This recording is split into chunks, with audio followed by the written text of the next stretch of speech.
Hello दोस्तों, स्वागत है आपका अपने YouTube channel digital modern academy पे। दोस्तों मैं राहुल आपका अपने इस मॉक टेस्ट में स्वागत करता हूं, जो कि आपके यूपी पुलिस 2024 का जो री एग्ज़ाम है दोस्तों, उसके लिए मॉक टेस्ट है। ठीक है दोस्तों, इसमें हम क्या है कि हर तरह के प्रश्न इसमें लिए, यूपीजी के, स्टैटिक, साथ ही साथ आपके हिस्ट्री, ज्योग्राफी, जितने भी क्वेश्चन होते हैं सारे क्वेश्चन हम इस मॉक टेस्ट में लिए हैं। तो चलिए शुरू करते हैं बिना किसी देरी के। साथ ही साथ दोस्तों ये पुलिस के साथ साथ भी दोस्तों ये आपके बाकी के जितने एग्जाम उसमें भी दोस्तों ये जो मॉक टेस्ट है यूज़फुल रहेगा। और रही बात हमारे हिंदी के मॉक टेस्टों की, तो आप लोग देख ही रहे हैं, अच्छे मॉक टेस्ट चल रहे हैं, आप लोग देखें। और कोई बच्चा नहीं देख रहा है तो बढ़िया तरह से करा रहे हैं उन मॉक टेस्टों को।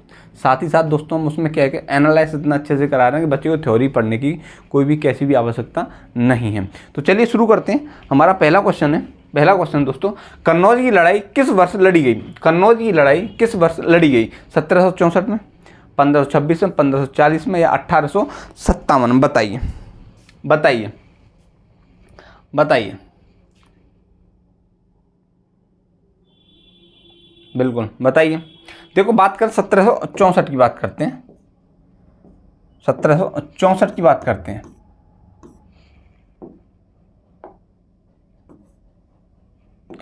सत्रह चौसठ की बात करें दोस्तों, इसमें क्या होता है आपका बक्सर का युद्ध होता है किसके बीच? अंग्रेज और मीर कासिम के मध्य। कौन सा? बक्सर का युद्ध होता है।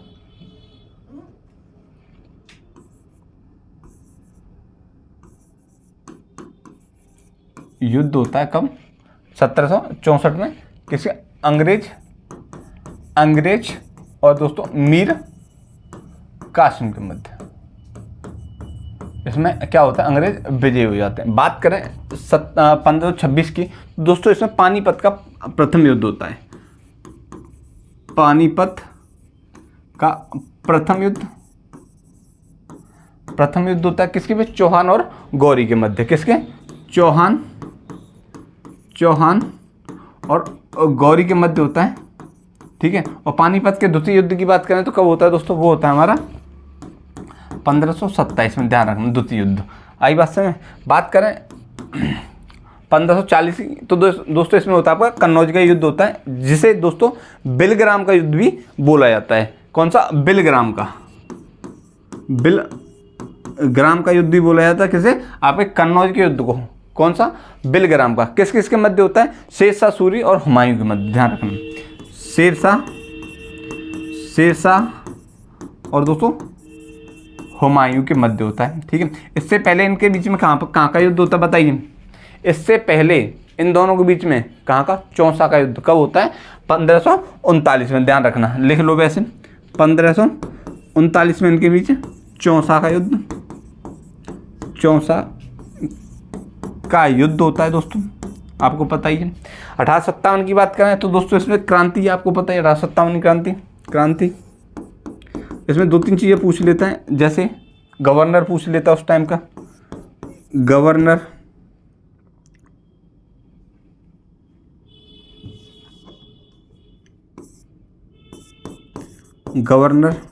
तो कौन थे दोस्तों उस टाइम पे?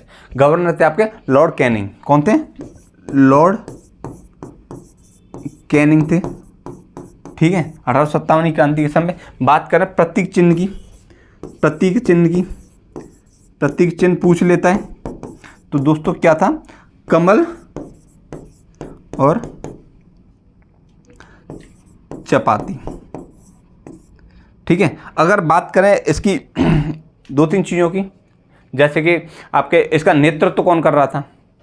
तो कौन था बताइए? बहादुर शाह जफर कर रहे थे। कहाँ? दिल्ली से। अगर मीर का आपकी झांसी की रानी आपकी कहाँ से थी? आपके झांसी से नेतृत्व कर रही थी। ठीक है।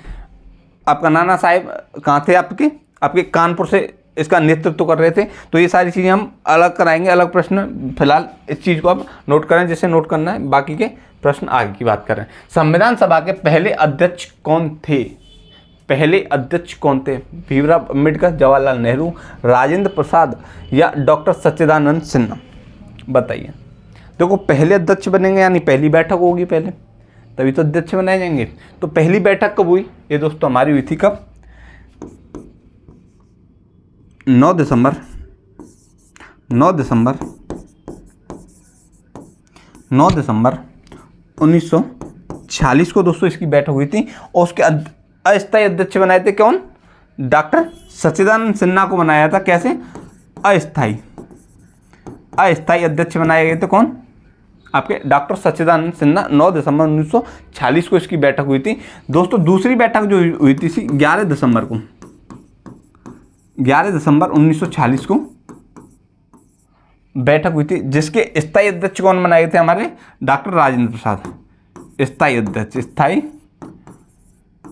अध्यक्ष बने थे दोस्तों कौन? हमारे डॉक्टर राजेंद्र प्रसाद को क्या बनाया गया था? स्थायी अध्यक्ष। बात कर रहे हैं जवाहरलाल नेहरू की, तो इन्होंने प्रथम उद्देश्य जो प्रस्ताव इन्होंने पेश किया था, कब किया था? 13 दिसंबर को, 13 दिसंबर 1940 को इन्होंने क्या किया? उद्देश्य प्रस्ताव पेश किया था, जिसे स्वीकृति मिली, कब मिली? 22 जनवरी को, 22 जनवरी 1947 को दोस्तों उद्देश्य प्रस्ताव को क्या मिली? स्वीकृति मिली। बात करें भीमराव अम्बेडकर की, तो ये कौन थे? प्रारूप समिति के अध्यक्ष। प्रारूप समिति के अध्यक्ष थे। ध्यान रखना कौन थे? प्रारूप समिति के अध्यक्ष कौन थे? आपके डॉक्टर भीमराव अम्बेडकर। और सदस्य कितने थे उसमें? सदस्य थे दोस्तों 7 सदस्य। ध्यान रखना, पूछ लेता है, सदस्य पूछ लेता है, ठीक है, अध्यक्ष के साथ साथ सदस्य पूछ लेता है, ठीक है। तो ये सारी चीज़ें यहाँ पे कंप्लीट होती हैं। बात कर रहे हैं अगले प्रश्न की। आवाज़ माप का यंत्र क्या है? आवाज़ माप का यंत्र क्या है? बताइए। आवाज़ माप का यंत्र क्या है? बताइए। एनीमोमीटर, अल्टीमीटर, ये मीटर है, ध्यान रखना। इसको आप एक सेकंड को, अल्टीमीटर ध्यान रखना, ठीक है, अल्टीमीटर, ठीक है। आपका एमीटर, ऑडियोमीटर। बताइए। बात करें एनीमोमीटर की, तो दोस्तों ये क्या है आपकी? ये आपका क्या? वायु वेग मापी, वायु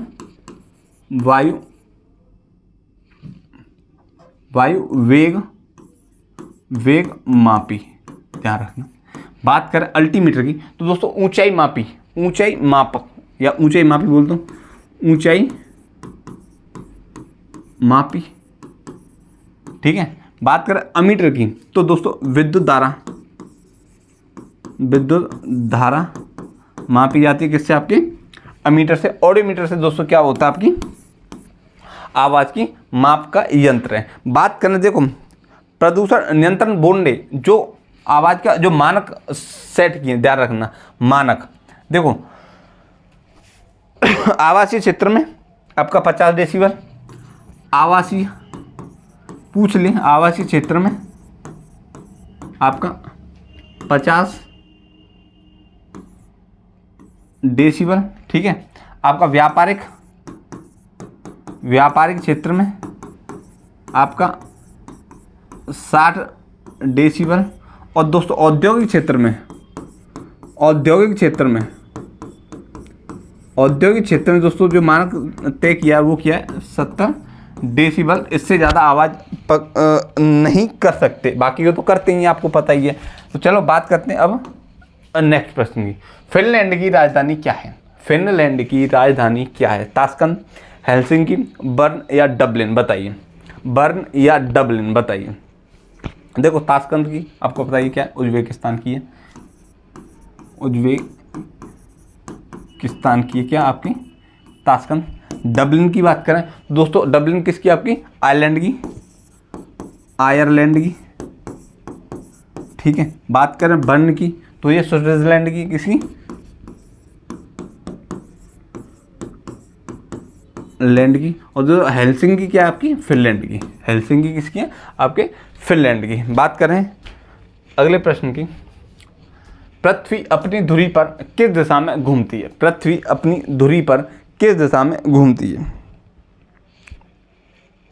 बताइए। पृथ्वी अपनी धुरी पर किस दिशा में घूमती है? देखो पृथ्वी अपनी धुरी पे घूमती है दोस्तों, उसको और क्या क्या नाम बोलते हैं? देखो उसे दैनिक गति बोलते हैं, दैनिक गति, दैनिक गति बोलते हैं किससे? आपके धुरी पे घूमती है पृथ्वी उसे। दूसरी आपकी घूर्णन गति, और दोस्तों इसी को क्या बोलते हैं? आपकी आवर्त गति, आवर्त गति। ये चीज़ बोली जाती है आपकी पृथ्वी अपनी दूरी पर घूमती है। अच्छा, जो घूमती है कौन दिशा में घूमती है? तो दोस्तों वो घूमती है आपकी पश्चिम से पूर्व दिशा में अपनी धुरी पे। अगर सूर्य के चक्कर की बात करें, तो दोस्तों आपकी पूर्व से पश्चिम दिशा में घूमती है। सूर्य का चक्कर लगाती है तो कहाँ से? पूर्व से पश्चिम दिशा में लगाती है, अपनी धुरी पे घूमती है। वो घूमती है आपकी पश्चिम से पूर्व दिशा में, पश्चिम से पूर्व दिशा में। और बात करें इसका समय कितना होता है? समय होता है दोस्तों, समय पूछ ले तो 23 घंटे 56 मिनट और दोस्तों 4 सेकंड में क्या करता है? अपने ये धुरी पे एक बार घूम लेती है, पूरा चक्कर कंप्लीट कर लेती है। ठीक है, बात समझ। इसे आप यहाँ पे गलत मत समझना, ये क्या है? सूर्य की गति, सूर्य के चारों ओर जो गति करती है उसका है। ठीक है, सूर्य के चारों ओर चक्कर जो लगाती है, कहाँ से कैसे लगाती है? पूर्व से पश्चिम की ओर चक्कर लगाती है। बात करें अगले प्रश्न की, तो वर्ष 1870 में भारतीय सुधार संघ के संस्थापक कौन थे? भारतीय सुधार संघ के संस्थापक 1870 में बताइए। देवेंद्रनाथ टैगोर, केशव चंद्र सेन, राम मोहन राय, दयानंद सरस्वती। बताइए। बिल्कुल केशव चंद्र सेन। अच्छा, केशव चंद्र सेन ने भारतीय सुधार संघ के साथ साथ और क्या आपका स्थापना की? तो दोस्तों वो भारतीय ब्रह्म समाज की स्थापना भी किसने की? केशव चंद्र सेन ने। भारतीय ब्रह्म समाज की स्थापना किसने की? आपके केशव चंद्र सेन ने। साथ ही साथ आपके देवेंद्रनाथ टैगोर की बात करें तो तत्वबोधिनी सभा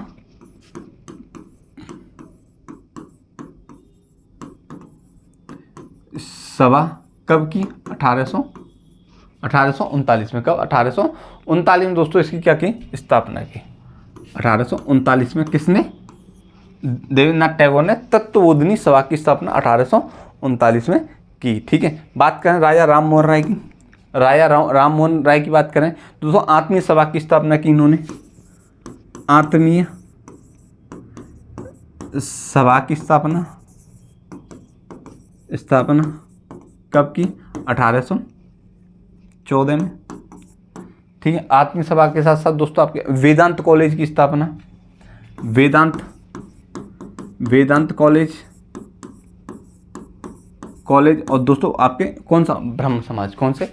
आपके ब्रह्म समाज की स्थापना भी किसने की? आपकी ब्रह्म समाज। ध्यान रखना, भारतीय ब्रह्म समाज की स्थापना केशव चंद्र सेन ने की थी, लेकिन ब्रह्म समाज की स्थापना किसने की? आपकी ब्रह्म समाज राजा राम मोहन राय ने की थी। अब बात करें आपके दयानंद सरस्वती की, तो दोस्तों इन्होंने आपको पता है आर्य समाज की स्थापना की। आर्य समाज की स्थापना की कब? 1875 में। कब? 1875 में की। किसकी? आर्य समाज की स्थापना। ध्यान रखना। बात करते हैं अगले प्रश्न की, तो राज्यसभा की कुल सदस्य संख्या कितनी है? राज्यसभा की कुल सदस्य संख्या कितनी है? बताइए। 250, 260, 270, 280। बिल्कुल आपको पता ही है कौन सी? 250। अच्छा, राज्यसभा के बारे में थोड़ी बहुत जानकारी ले लेते हैं। जैसे राज्यसभा को क्या बोलते हैं? उच्च सदन बोलते हैं।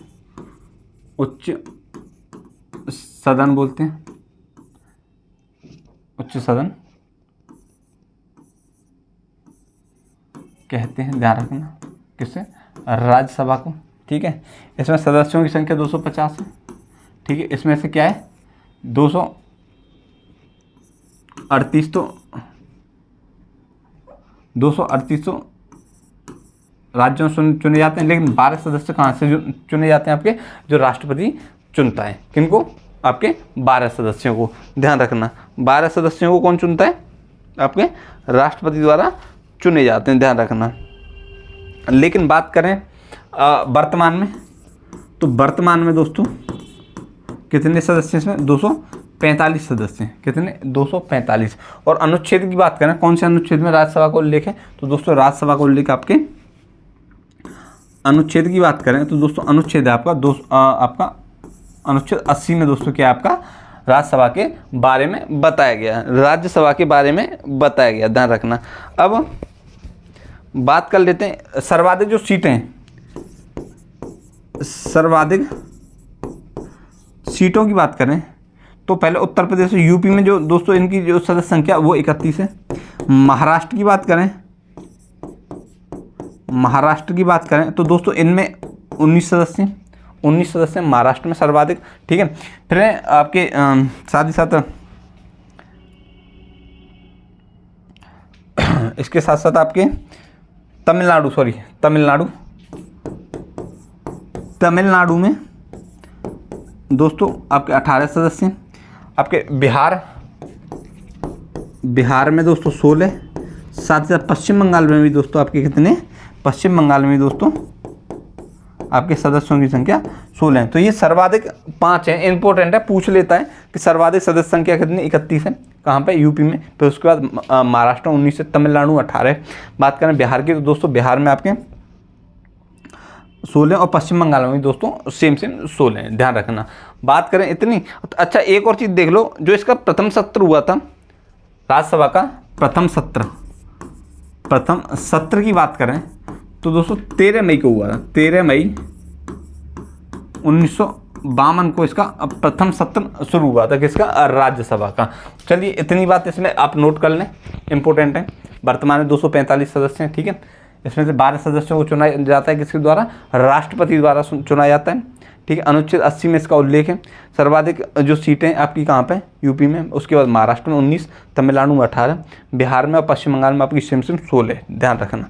नेक्स्ट क्वेश्चन की बात करें तो भारत के राष्ट्रपति को महाभियोग द्वारा हटाए जाने की प्रक्रिया निम्न में से किस अनुच्छेद में वर्णित है? बताइए। अनुच्छेद 52 में, अनुच्छेद 61 में, अनुच्छेद 57 में, अनुच्छेद 58 में।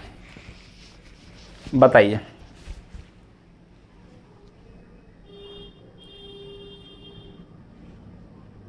देखो बात करें अनुच्छेद 52 की तो दोस्तों इसमें राष्ट्रपति का उल्लेख है, राष्ट्रपति का उल्लेख, राष्ट्रपति का उल्लेख है किसमें? आपके अनुच्छेद 52 में। अनुच्छेद 57 की बात करें दोस्तों इसमें क्या है? राष्ट्रपति का पुनर्निर्वाचन, राष्ट्रपति का पुनर्वाचन की बात करता है अनुच्छेद 57। अनुच्छेद 58 की बात करता है योग्यताएं, राष्ट्रपति योग्यताएं बताता है किसमें? आपके अनुच्छेद 58। और आपके राष्ट्रपति महाभियोग द्वारा हटाने की प्रक्रिया दोस्तों अनुच्छेद 61 में है, ध्यान रखना इस चीज़ को। चलिए इस चीज़ को यहाँ पर नोट करिए। बात करते हैं अब अगले प्रश्न की। अगले प्रश्न की बात करें तो निम्न में से कौन सा सुमेलित नहीं है? बताइए। पालम अभ्यारण्य झारखंड, नल सरोवर उत्तराखंड, चंद्रप्रभा अभ्यारण्य उत्तर प्रदेश या भद्रा अभ्यारण्य कर्नाटक? बताइए।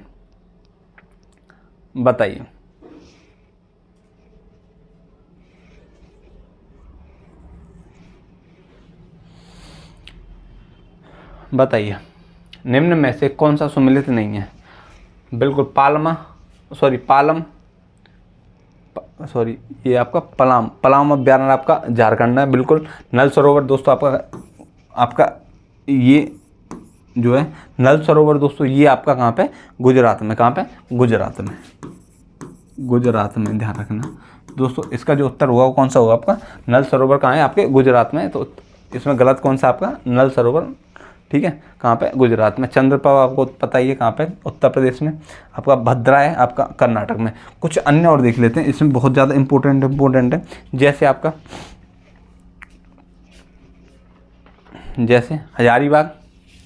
हजारीबाग, हजारीबाग दोस्तों कहाँ पे? झारखंड में। हजारीबाग दोस्तों कहाँ पे? आपका झारखंड में। हजारीबाग कहाँ पे? झारखंड में। ठीक है। गिर आपका गुजरात में। गिर गिर गिर राष्ट्रीय उद्यान, राष्ट्रीय उद्यान कहाँ पे? आपका गुजरात में। गुजरात में। Jim Corbett, Jim Corbett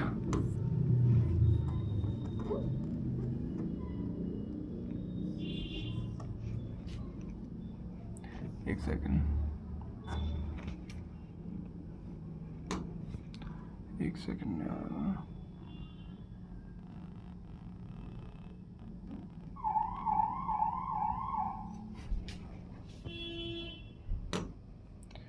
Jim Corbett की बात करें,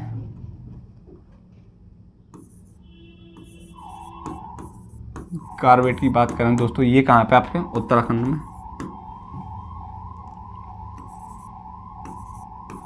उत्तराखंड में। दुधवा की बात करें, दुधवा,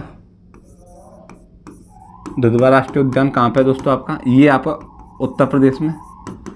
उत्तर प्रदेश में। दुधवा कहाँ पे? आपका उत्तर प्रदेश में। साथ ही बांदीपुर आपका कर्नाटक में। बांदीपुर, बांदीपुर दोस्तों कहाँ पे? आपका कर्नाटक। बांदीपुर कर्नाटक। आपका मानस काजीरंगा दोनों, मानस और दोस्तों कौन सा? काजीरंगा। ये दोस्तों कहाँ पे? आपके असम में। मानस और काजीरंगा दोस्तों कहाँ पे? आपके असम में। साथ ही साथ आपका घना और रणथंभौर, घना और रण,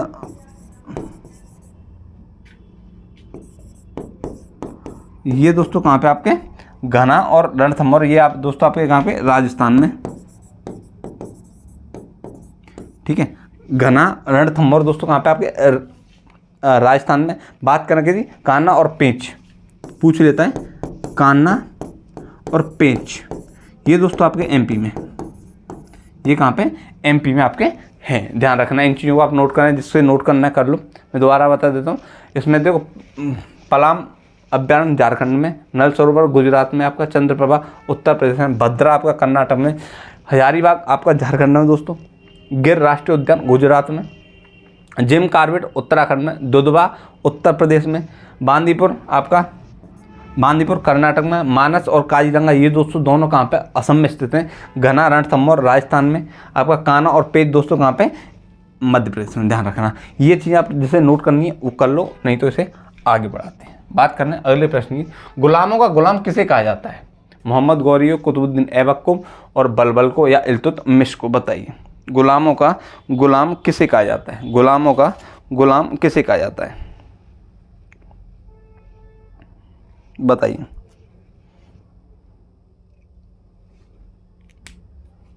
बिल्कुल।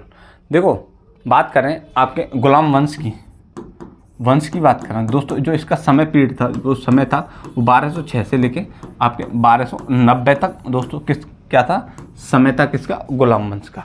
अब गुलामों की गुलाम बात करें तो दोस्तों मोहम्मद गौरी का जो गुलाम था वो था कौन? कुतुबुद्दीन ऐबक। मोहम्मद गौरी का गुलाम कौन था? कुतुबुद्दीन ऐबक। और कुतुबुद्दीन ऐबक ने किसको? कुतुबुद्दीन ऐबक ने आपके इल्तुतमिश को खरीदा था। तो दोस्तों क्या होगा? इल्तुतमिश क्या होगा? गुलामों का गुलाम। क्यों? क्योंकि मोहम्मद गौरी का गुलाम कौन था? कुतुबुद्दीन ऐबक। और कुतुबुद्दीन ऐबक का गुलाम कौन था? आपका इल्तुतमिश। हालांकि बाद में इसको दामाद बना लिया था, ठीक है, इल्तुतमिश को। ठीक है, किसने?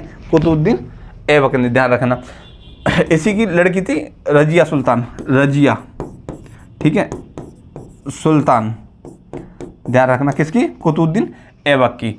तो इस चीज़ को आप यहाँ पे देख लीजिए। नेक्स्ट क्वेश्चन है हमारा, उत्तर प्रदेश को पूर्व में किस नाम से जाना जाता था? उत्तर प्रदेश को पूर्व में किस नाम से जाना जाता था? बताइए। उत्तर प्रदेश को पूर्व में किस नाम से जाना जाता था? उत्तरी प्रांत, यूनाइटेड प्रोविंस, अवध प्रांत, आर्य प्रदेश? बताइए। यूनाइटेड प्रोविंस, उत्तर प्रांत, अवध या आपका आर्य प्रदेश? बिल्कुल आपको पता ही है कौन सा यूनाइटेड प्रोविंस क्या था। भारत शासन अधिनियम 1935 द्वारा 1937 में इसका नाम क्या कर दिया था? आपका यूनाइटेड। कब किया था? 1937 1937 में कर दिया था। किसे मिला के? आगरा और दोस्तों किसे? आगरा और अवध, आगरा अवध को मिला के दोस्तों क्या कर दिया आपका? आगरा और अवध को मिला के क्या कर दिया था आपका? यूनाइटेड प्रोविंस कर दिया था। क्या? कब? 1935 में। कौन से अधिनियम द्वारा? भारत शासन अधिनियम 1935 द्वारा, ध्यान रखना। अच्छा, वर्तमान जो उत्तर प्रदेश नाम रखा गया, उत्तर प्रदेश नाम रखा गया दोस्तों कब रखा गया? 24 जनवरी 1950 को दोस्तों क्या बोला गया? उत्तर प्रदेश बोला गया। उत्तर प्रदेश दिवस की बात कर रहे हैं, 24 जनवरी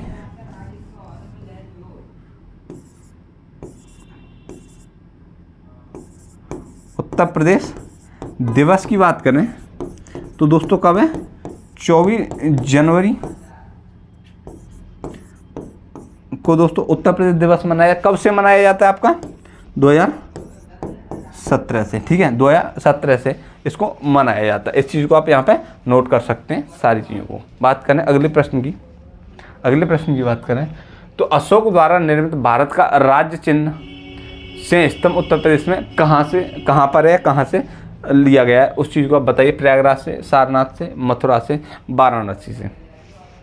बिल्कुल, वाराणसी को देखो विश्व का प्रथम शहर बोला जाता है, क्योंकि बताते हैं इसको भगवान शिव द्वारा क्या किया गया था? स्थापित किया गया था, ठीक है। इसे शिव नगरी बोलते हैं, किसको? वाराणसी को। बात करें प्रयागराज की तो दोस्तों आपको पता है इसमें दो चीज़ें आपकी बड़ी इंपॉर्टेंट हैं, दो चीज़ें बहुत ज़्यादा इंपॉर्टेंट है इसमें, ठीक है। कौन कौन सी? विक्टोरिया मेमोरियल और दोस्तों आपका Chandrashekhar Azad park. Victoria memorial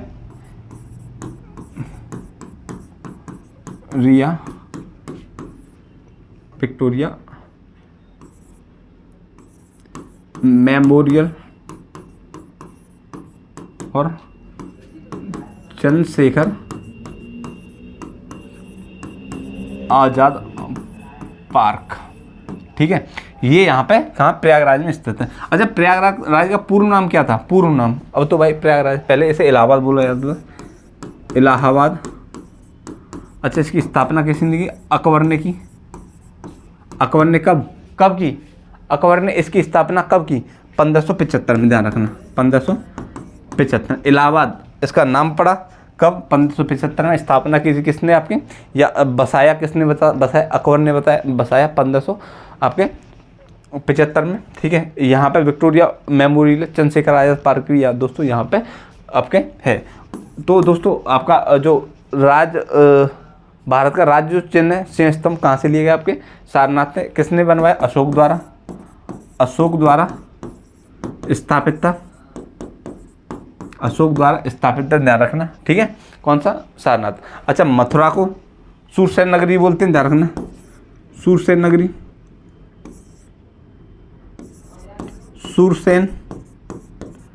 नगरी बोलते हैं, ठीक है।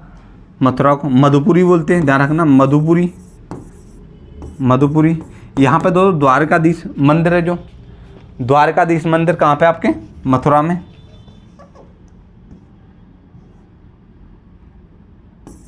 द्वारकाधीश मंदिर दोस्तों कहाँ पे? आपके द्वारकाधीश मंदिर दोस्तों कहाँ पे? आपके मथुरा में, ठीक है। बुद्ध का प्रसिद्ध स्थल, बौद्ध धर्म का प्रसिद्ध स्थल या प्राचीन स्थल कौन सा? आपको मथुरा, ये ध्यान रखना। तीसरी बात, यहाँ ये जो आपकी पीतल की मूर्ति के लिए बहुत प्रसिद्ध है, पीतल की मूर्ति के लिए क्या आपका प्रसिद्ध है? कौन सा? मथुरा। तो दोस्तों सारनाथ इसका उत्तर होगा, ध्यान रखना। अशोक द्वारा निर्मित भारत का राज्य चिन्ह सिंह स्तंभ कहाँ से लिया गया? आपके सारनाथ से लिया गया, ध्यान रखना। किसके द्वारा बनाया गया था? अशोक द्वारा बनाया गया था। नेक्स्ट प्रश्न की बात करें अपने की, तो संयुक्त राष्ट्र सुरक्षा परिषद के 5 स्थायी सदस्य हैं, बताइए। चीन, जर्मनी, रूस, ब्रिटेन, यूएसए। चीन, जर्मनी, यूएसए, ब्रिटेन, कनाडा। चीन, फ्रांस, रूस, ब्रिटेन, यूएसए। और आपका चीन, कनाडा, फ्रांस, यूएसए और जर्मनी, बताइए। बिल्कुल बताइए, बिल्कुल उत्तर क्या हुआ इसका? आपका चीन, फ्रांस, रूस, ब्रिटेन और यूएसए। अब इसकी स्थापना की बात कर लें स्थापना की बात करें तो दोस्तों इसकी स्थापना 24 अक्टूबर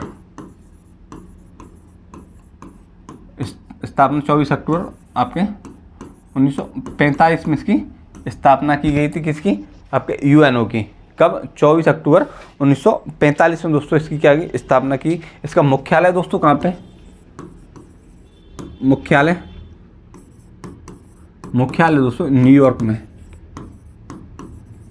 कहाँ पे मुख्यालय दोस्तों इसका? न्यूयॉर्क में। किसका? आपके संयुक्त राष्ट्र का यानी यूएनओ का। ठीक है। स्थायी इसके सदस्य कितने? सदस्यों की बात करें तो दोस्तों इसमें 193 सदस्य हैं। ठीक है। और 193वां सदस्य पूछ ले तो दोस्तों दक्षिणी सूडान दोस्तों इसका क्या है? आपका 193वां सदस्य। यहाँ तक बात समझ में। अब इसकी आधिकारिक भाषा पूछ लेते हैं। आधिकारिक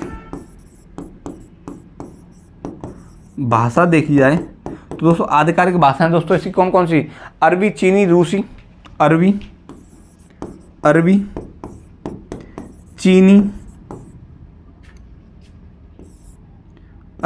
चीनी, रूसी, फ्रांसीसी।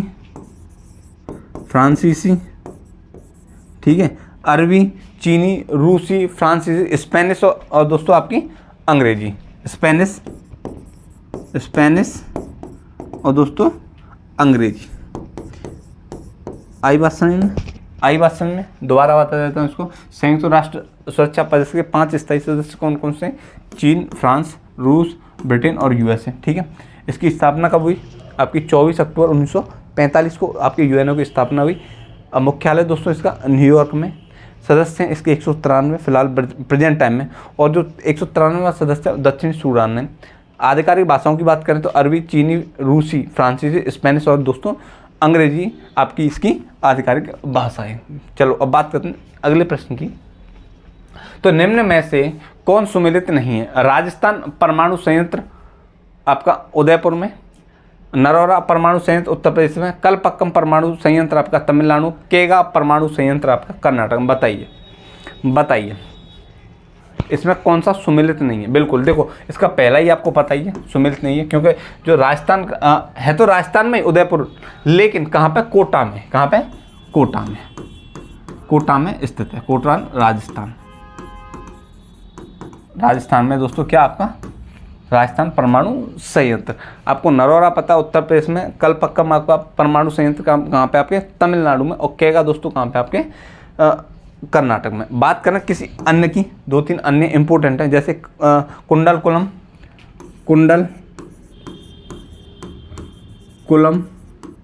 परमाणु संयंत्र दोस्तों कहाँ पे? तमिलनाडु में। ध्यान रखना कौन सा? कुंडलकुलम कहाँ पे? आपके तमिलनाडु में। साथ ही साथ तारापुर आपका महाराष्ट्र में। तारापुर आपके कहाँ पे? महाराष्ट्र।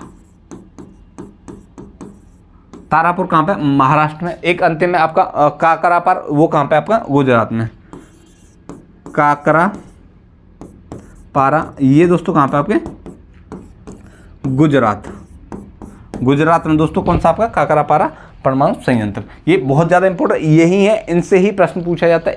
इनके अलावा कहीं से भी कोई प्रश्न नहीं बनता आपके परमाणु संयंत्रों के बारे में कि कौन सा परमाणु संयंत्र कहाँ पे। मैं दोबारा, राजस्थान परमाणु संयंत्र कहाँ होगा? आपका कोटा राजस्थान में, नरोरा आपके उत्तर प्रदेश में, कलपक्कम तमिलनाडु में, केगा आपका परमाणु संयंत्र कर्नाटक में, कुंडलकुलम भी आपका कहाँ पे? तमिलनाडु में, तारापुर महाराष्ट्र में, आपका काकरापारा ये कहाँ पे? आपके गुजरात में। ठीक है। इस चीज़ को आपको नोट करनी है, जिससे नोट करनी है कर लो, नहीं तो बाद में करते रहना। ठीक है। बात करें अगले प्रश्न की, तो अगले प्रश्न की बात करते हैं। तो दोस्तों क्या है? माउंट एवरेस्ट 2 बार फतेह करने वाली पहली महिला कौन है? माउंट एवरेस्ट 2 बार फतेह करने वाली पहली महिला कौन है? बताइए। संतोष यादव, सुमा सिरूर, लता देवी, ज्योति रंधावा। बताइए। बिल्कुल उत्तर आपको पता ही है कौन? संतोष यादव है। तो दोस्तों ये जो हमारा मॉक टेस्ट है यहाँ पे समाप्त हो जाता है। आप अपना फीडबैक दें। ठीक है। कैसा आपको लगा? कौन सी चीज़ आपके मतलब की रही? ठीक है। तो चलिए इस क्लास को यहीं समाप्त करते हैं, मिलते हैं कल एक नई क्लास के साथ। तब तक के लिए नमस्कार, जय हिंद।